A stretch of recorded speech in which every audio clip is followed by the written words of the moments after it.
যশোরের ঝিকরগাছায় গণধর্ষণের ঘটনায় স্থানীয় ছাত্রদল নেতাসহ ৪ যুবককে আটক করেছে পুলিশ।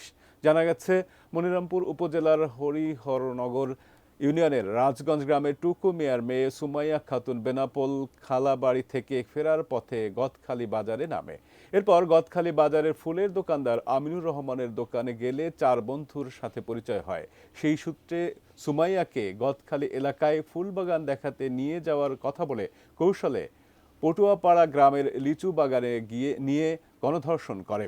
ধর্ষণের ঘটনায় ছিকরগাছা থানার সুমাইয়া খাতুন বাদী হয়ে ৪ জনের নামে মামলা দায়ের করেন। এরপর মোবাইল ট্র্যাকিংয়ের মাধ্যমে অভিযুক্তদের আটক করা হয়। আটককৃতরা হলো গদখালি ইউনিয়নের ছাত্রদলের সাধারণ সম্পাদক আব্দুল্লাহ আল মামুন, ছাত্রদলের সাংগঠনিক সম্পাদক ইয়াসিন আরাফাত, জাবেদ হোসেন ও আমিনুর রহমান।